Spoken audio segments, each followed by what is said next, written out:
Hey everyone, Tin Man here in the ETS Invitational Top 8, playing my Stonescar Aggro deck against Paradox, who's playing Praxis Midrange. This will be a feature match, so I won't be able to get started right away. But in any case, this is going to be a redraw. Hideout Pistol's insane in the matchup, don't get me wrong, it's one of our best cards. Unfortunately, it does require a Gunslinger to be played on, and we can't actually cast any of these Gunslingers given our current hand. We can't actually cast any of our cards given our current hand. So, despite the fact that we're on the draw, I think we are going to need to redraw this hand to try to get something a little bit more consistent. So I'll be waiting for Xenarath, the tournament organizer, to give us the go-ahead of when we can get started. Oh, I just heard the ping in Discord. We are good to go. So I'm going to redraw this hand. And we've got a pretty decent curve here. We're going to go, turn 1, Onironin, turn 2, Rakano Outlaw, turn 3, tap down their blocker and start getting in. So we'll start with a Fire Sigil, Onironin. So let's pull up his deck list here. Opponent has, among 1-drops, Initiative Sand, Seek Power, Torch, which doesn't seem to be the case at this point. 2-drops, Friendly Wisp, Purify, Temple Scribe, also not there. So the fact that our opponent kept his hand probably means that it is a 3-drop, either Dawnwalker or Amber Acolyte. Either one, we answer pretty well with the Cinder Yeti on turn 3 into the Bandit Queen on 4. I'm not going to give away the fact, or actually I'm going to attack first, see if he torches this guy, because I'd rather him torch that rather than torch the Rakano Outlaw. I think that's absolutely worth giving away the fact that I don't have a fast spell in my hand. So he's going to play his 3-drop here. Probably Dawnwalker. The fact that he kept his hand without having a 1 or a 2-drop probably means a Dawnwalker. Or a 1-drop plus a Purify. Interesting. Okay, this will be the same thing. Well, what would be his 5-drop? Worldbearer Behemoth? I think I'd rather let him trade here if he wants, and then play Grenadin Drone. This maximizes the damage out of Bandit Queen. Okay. Yeah. So now if he does play like a Behemoth, we can tap down and continue attack. Or he can't play Behemoth now, because he lost his 5th power. Dawnwalker. Okay, we can tap that down with this with Cinder Yeti. Attack for 2, play the big Onironin. That was actually like the perfect draw. A 1-drop that has all these Warcries on it means Bandit Queen is just even better. Okay, I was only afraid of a big like Sandstorm Titan or Worldbearer Behemoth there. The fact that he played an underdrop here is great. That means that the Bandit Queen is gonna get in for a good amount of damage, force a chump or 2. Yeah.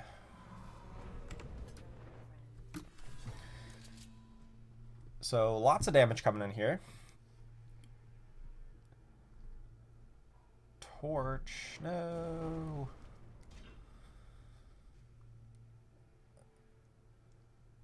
He torched the Warcry, not the Overwhelm. That's probably a fair choice. So I'm assuming, well, my opponent's stuck on 4 power, right? Because he went first and missed his 4th power. Yeah, okay. So if we draw another power, we can Ultimate Pyro Knight and keep on getting in there. Ooh, Sandstorm Titan. Highwayman is not bad, though. Okay, so if I ping this down, he blocks the Highwayman, takes 3, 4, 5, 6, 7, 8, 9, 10. Sure. Ping that guy down. A space. Opponent goes to 4 here.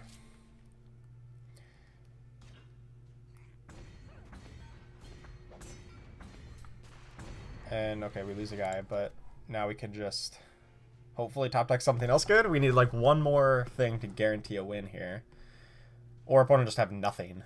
And we can also just attack to win. Displacer is most definitely something. That removes power as a good out here to win. Oh, Bandit Queen. Does that do it? He blocks here. Chump takes 4, yeah. Okay. All right, so the insane top decks there, right at the end, the Highwayman into Bandit Queen, very good top decks for the win. Unless he has a torch. Torch would make him win. Okay. All right, so up a game here. As always, in best of fives, we play 2 games in game 1, or without sideboarding rather, not 2 game 1s. So I'll just challenge him right away. Oh, he challenges me. Perfect. So we'll just run the same main deck, and then after game 2, we'll talk about sideboarding real quick. One that I roll this time. It's nice. Same logic as before, we don't have enough power to actually cast our cards, so this is going to be a redraw. I'm going to give a couple seconds for coverage to catch up, but yeah, there's really nothing to discuss about a hand like this where it only has 1 power. That's pretty much unkeepable no matter what.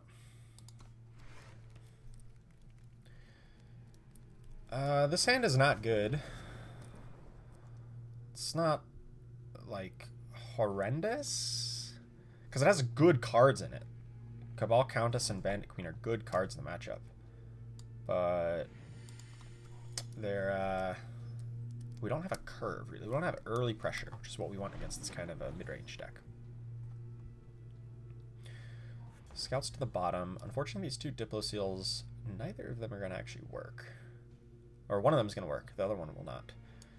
Let's just grab a Shadow with this, and then I'll grab Fire on the Common Cause.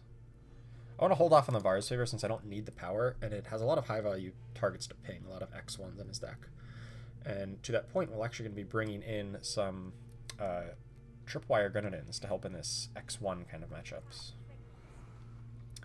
I don't really feel like torching that, but I might just for... yeah, I'm just going to torch this out of efficiency's sake, because I want to cast Cabal Countess next turn, and I don't have time to cast Vars Favor.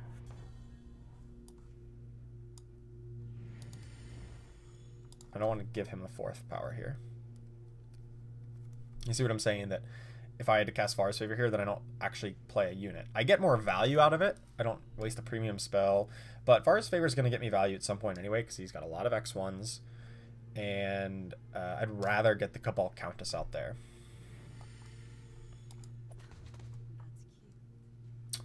Oh, does he have a torch? It's unfortunate. We're going to play around the torch by playing the Bandit Queen, so we at least get an attack in. But we're pretty darn flooded here. We basically have 7 power. If he didn't have a torch, I probably would probably just ultimate the Cabal Countess to keep on getting in. But that obviously gets punished by a torch here. Now we're just like sitting on 7 power. It's not great. Opponent has the 4th thing for bringing back a Dawnwalker. So let's just play the Bandit Queen, get in there with both. Hopefully we start drawing some, I don't know, like warping in some Cinder Yetis to tap down his blockers, and then we can just, you know, push through chip damage here and there. That is not something that brings back Dawnwalker, thankfully. Purify, though. That's rough. Drone, not good.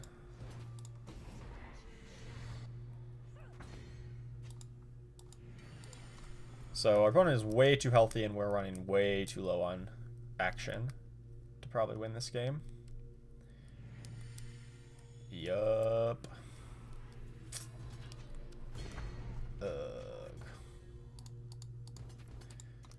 Yeah, we got we drew way too many lands more than we need to. It's not to say we're completely out of this, but things are not looking good. We're gonna need to like have a Vicious Hireman into Warped Cinder Yeti to really bring this back into the realm of possibility. That's still a valid line here. Oh. We draw another power. Okay. Yeah, Highwayman there actually was really strong. If we could have found it. Yuck.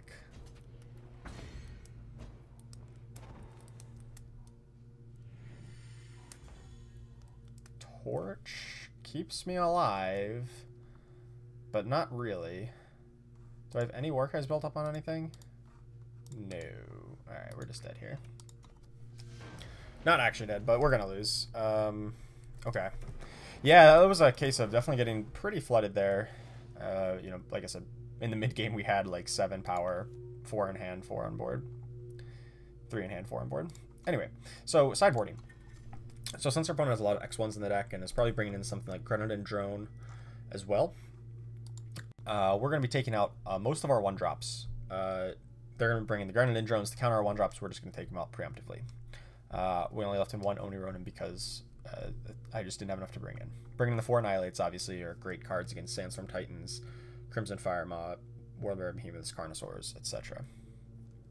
Tripwire Grenadins come in to help counteract Initiative Sands, Friendly Wisp, Temple Scribe, Amber Acolyte, Dawnwalker, Grenadin Drone, all of the above. 2 more Cabal Countess come in as an additional way to attack through stuff like Sandstorm Titan. You can flash it in and then give it a quick draw and then attack. And I think that's it. So 1, 2, 3, 4, 5, 6, 7, 8, 9, and then we took out 9 of our 1-drops. So I like this configuration. We'll see how it does for the remainder of the sideboarding games. Send a message ready when you are.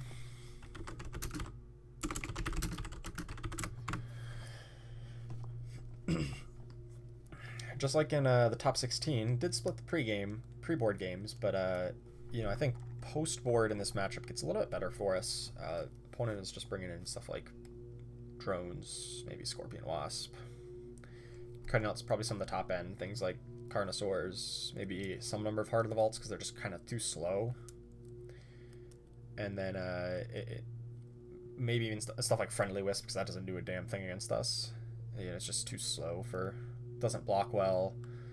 Well, I guess it blocks 1-drops, but we're boarding out 1-drops, and my opponent might not know that we're doing that. But in any case, things like Amber Acolyte, Initiative Sands, Dawnwalkers are still probably all staying in, which makes Tripwire Grenadin pretty solid. And it's just better than the 1-drops, right? It's just a 1-for-1 swap. I'd rather have a Tripwire Grenadin in my hand rather than a Grenadin Drone in this matchup, for instance, in pretty much every case. So having those as a 1-for-1 swap is totally reasonable in my book. Let's bring up the list one more time here while Paradox is taking his time. Overall, I really have liked where this kind of Stonescar Gunslinger's aggro deck has been positioned in the metagame. It's felt like it has a lot of game against everything out in the field, with pretty much no one running stuff like Ikaria Blue or FJS Armory, or only a few people running Felon Control or JPS Control that would have Hailstorm. I think it's in a very good spot right now to kind of capitalize on the mid-range and like aggressive mid-range or controlling mid-range kind of field. Hideout Pistol is just so insane whenever it gets its value as just an additional removal spell to kill things like Sandstorm Titan, Warbear Behemoth, etc. Cinder Yeti provides a lot of tempo.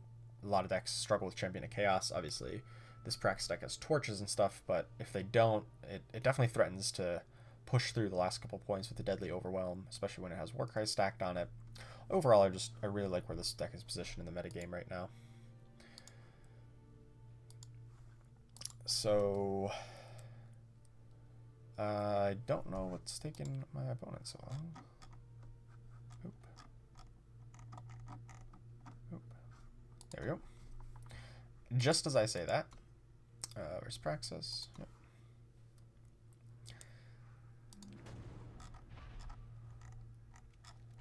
So let's see what he said. Okay. What do we got here? We got a bit of a slower start, but we do have a lot of the good tools in the matchup. You know, Torches is still fine. Cabal Countess plus a Hideout Pistol will be good mid-game. So I'm not upset keeping this.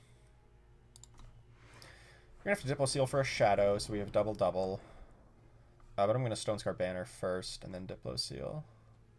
Hopefully we draw a 2-drop. An Instigator would be ideal, although an Outlaw wouldn't be the worst. And then we'll need to draw just one more power to cast Vicious Highwaymen eventually. Highwayman is also quite good against a lot of the X1s, the Temple Scribes, the Initiates, the Dawnwalkers, etc.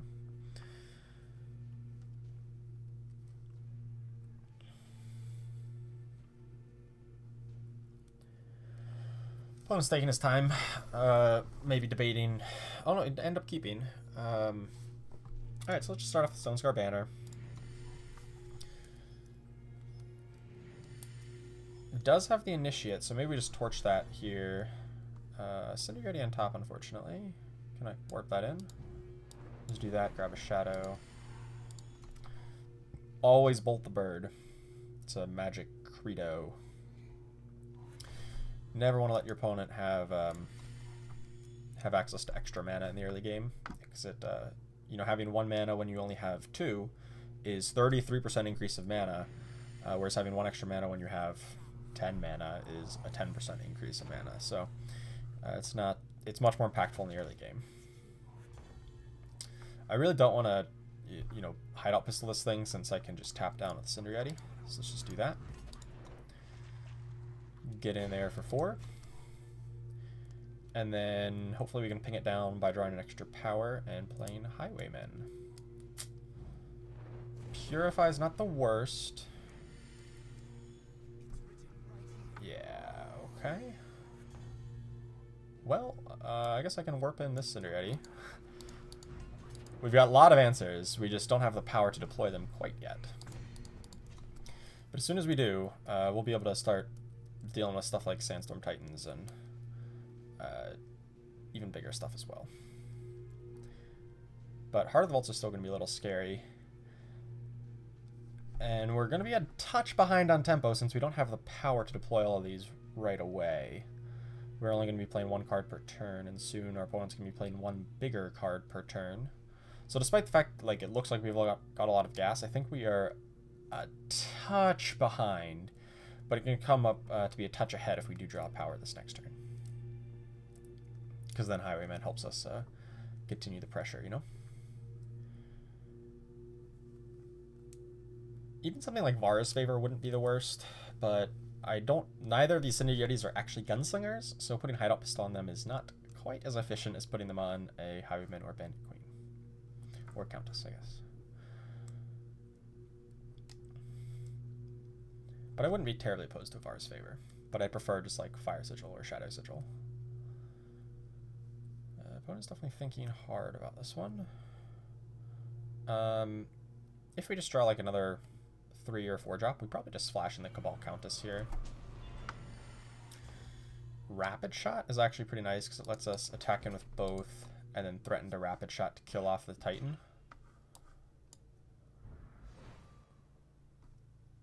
Oh no, he has Torch! He has another Torch! Oh no, that's like game over. Ugh. Yuck. Oh, I should have thought about that one. I just did not think there was any chance he had a Torch there. Diogo Magala. Yuck. Okay. Alright. Well. Looks like this is a... Is it Cabal Countess next turn? Yeah, I think it's just Cabal Countess pass. We'll just Cabal Countess here. We're going to take a bunch, but then we're going to double pistol it.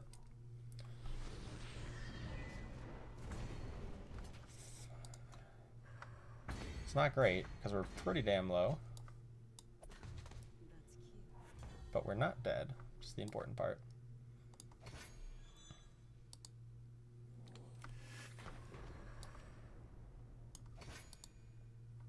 I think we just go to 1 here. Because we put him on Fatal next turn. Yeah, that... Oh, God, that misplay. Not playing around the Torch. Might just cost us the game here.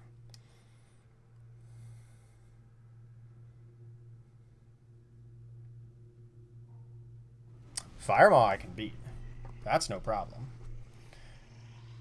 Initiate's going to be a touch more difficult.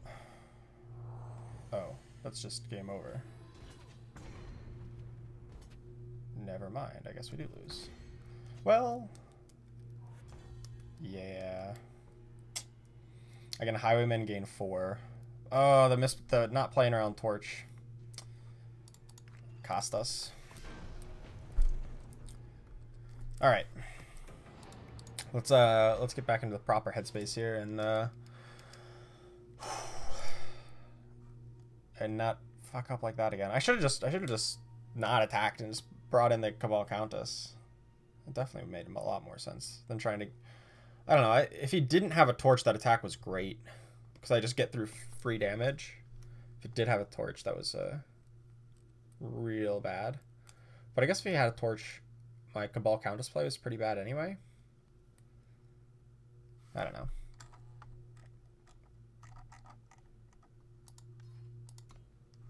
Anyway, let's get back into it. Now we got a 2-0 here since we're behind the 8-ball a little bit.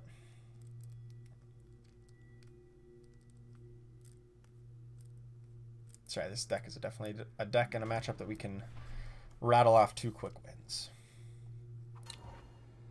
This hand only has 2 power and not a lot going for it. Doesn't have any gunslingers for hideout pistol, so we're gonna redraw. Much better opener. Much, much better. Unfortunately, Common Cause is going to have to come down on turn 3 because we want to get fire with it, and we need to play Shadow Shadow on the first 2 turns. Oh crap, I should have waited for coverage a little bit. I'll slow down here for a second. It's pretty obvious what we just did. We played just the seat.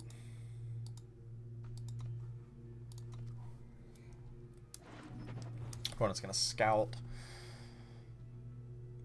Thinking hard about the scout. To the bottom. Probably is searching for power, and that was a good card, but not a power. So they correctly disciplined, put it to the bottom. Yeah, so not a whole lot of options here. Just play our Sigil, play our Instigator, and then next turn, since we still have 2 Gunslingers, we can grab a fire. Not really gonna hideout pistol that since it's there's our. That's why we bring in Tripwire Grenadin. Boom.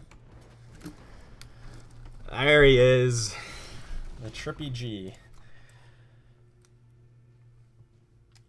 And now Highwayman can kill his any of his 3 drops really. Dawnwalkers, Amber Acolytes, etc.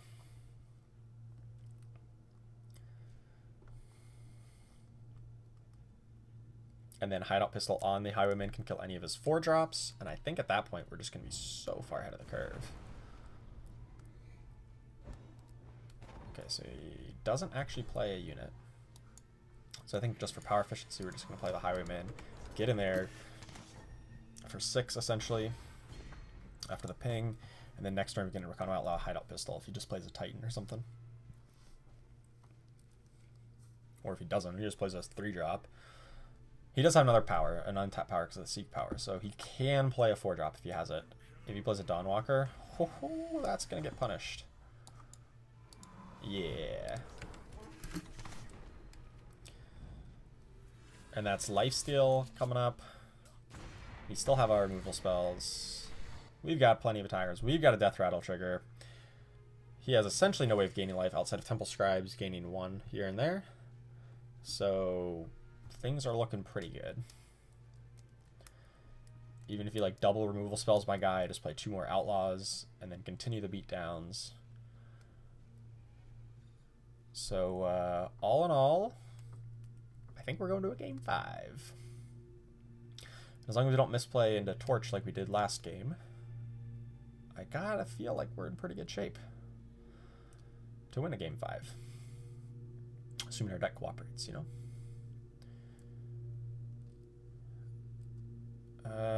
Any single unit we just kill with a pistol. I guess if it's a Behemoth, we can't kill it.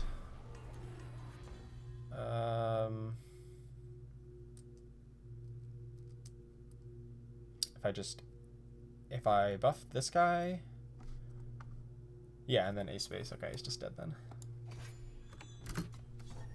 Now any 2 attackers is fatal because he blocks one of the Highwaymen. It takes 7 otherwise. Okay, going to game 5. Man, Tripwire Grenadin did some work that game. Not only did he provide some early game tempo, but he provided that killing blow by having an extra body to put the pistol on. Alright. And... oops. Hang on. I saw his challenge pop up and I assumed we were just going to get bugged out.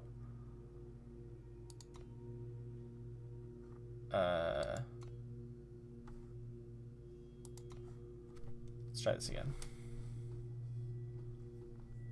I saw his challenge pop up as soon as I clicked challenge, so I assumed it was just going to bug out on the waiting screen, so I clicked cancel right away.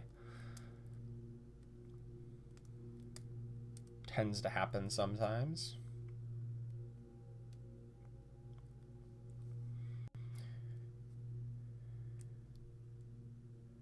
Opponent might be stuck in that challenging waiting screen as well. I think that's probably what happened. Yeah.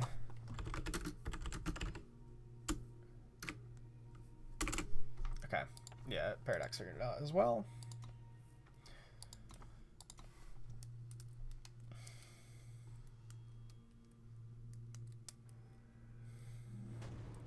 All right, one that I roll, so that's already a good start. Have an opener. I don't know if it's a good opener. It is an opener. I'm gonna keep it since we don't have any 1-drops. We have poor tempo on our power. Like, I can't actually guaranteed cast a 3-drop on 3, but I can cast a 2-drop and then stall for a turn and hope to hit the power. Or if we can advantageously Vara's favor, we're still a power or a red short of casting Highwayman. Opponent did redraw, so maybe he redrew into a 2-power hand and can give us something that away.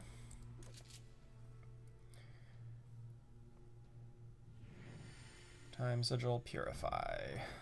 Okay. Ugh, another Cinder Yeti on top? Damn. I guess I'll just outlaw. We're gonna draw the Cinder Yeti, but we can't cast it next turn. Next turn we have to Vara's favor. Otherwise we're just gonna keep on missing our power forever and ever.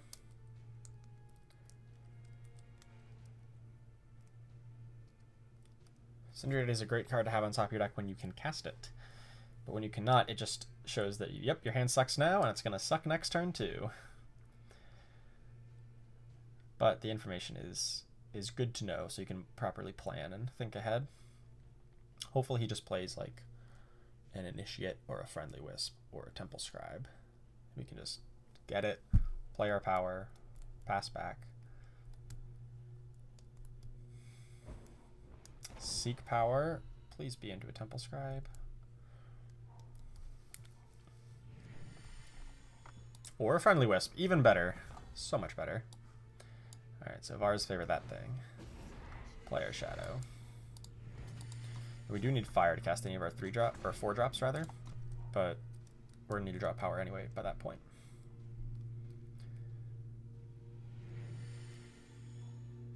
Fire Maw. It's annoying. Yeah, I think we just Cinder Yeti it down.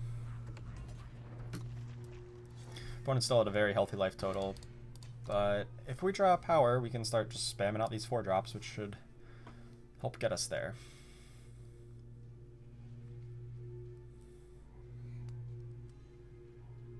Dawnwalker I can live with. Oh, we did draw the fire. Okay. I think it's Highwayman to kill the Dawnwalker.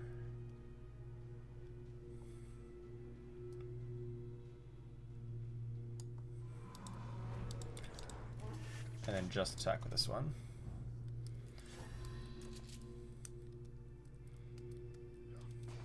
Gain 5, get a Warcry. Then Bandit Queen A space next turn. Depends on what he does. No, he must have a Heart of the Vault on top of the deck to make that attack. Ugh. What a luck sack. How lucky.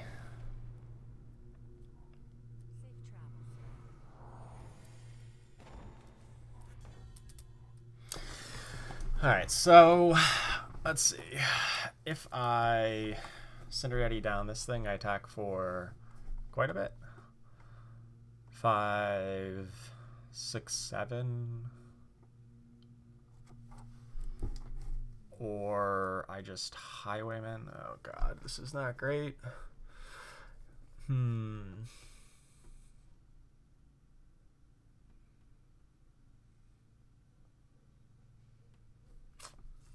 Highwayman doesn't make a lot of sense to do. Champion of Chaos is not great because it doesn't have any of the buffs. Quell Countess, also not great because I don't... She's good when you need things.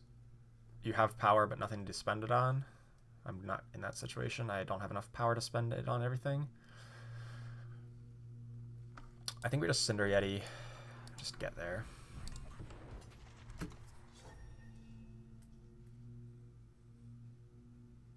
Can trade here. But then at least I get through for 7. Put him down to 9. And then... He's still on the defensive, but he's got a lot of cards.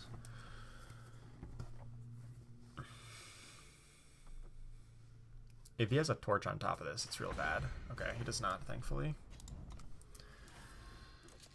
We need a torch on top of all of this. Another Heart of the Vault. Jeez, that was the worst possible.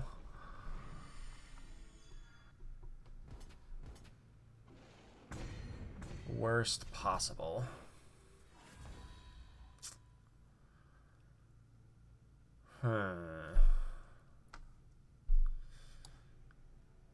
So, what to do here? I think I just have to play the champion. Fortunately, Diplo Seal does not get me an influence. Otherwise, I'd grab Deadly with it.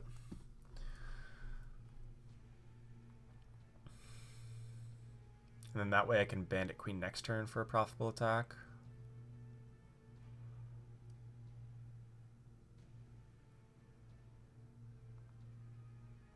Might be the only thing.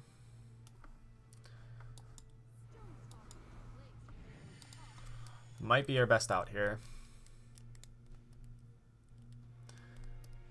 Hope our opponent doesn't get too aggressive and then we draw into... I don't even know what we can draw into to win this one. Opponent getting that warped Heart of the Vault was pretty bad for us.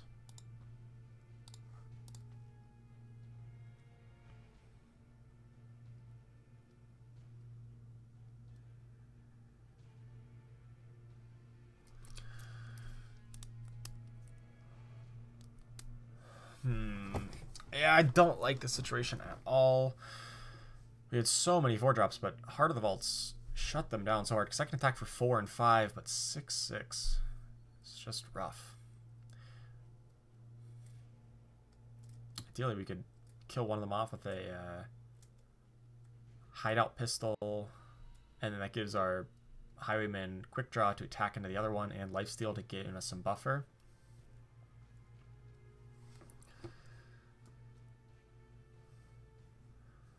I don't know if he can realistically attack with everything to try to force Fatal here, because then I double block. And I'm not in that bad of shape. I don't know. He's in a tough spot too, depending on what's in my hand. I think an ideal draw here is...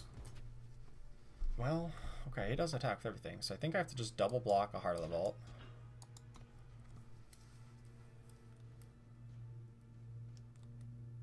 And then hope for the best.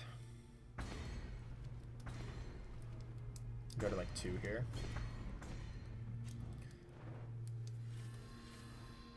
Oh. He just has 3. Okay. Yeah, I mean, alright. So that's how we lost. Lost in the top 8 of the ETS. Unfortunate. I thought it was a pretty good matchup, but man, we couldn't curve out all these big things in time. We got killed with all these 4-drops still in our hand, while our opponent just chained Heart of the Vaults into each other. So Feels bad, man, but hey, top 8's not too bad. So thanks for watching, guys, and I hope you enjoyed it.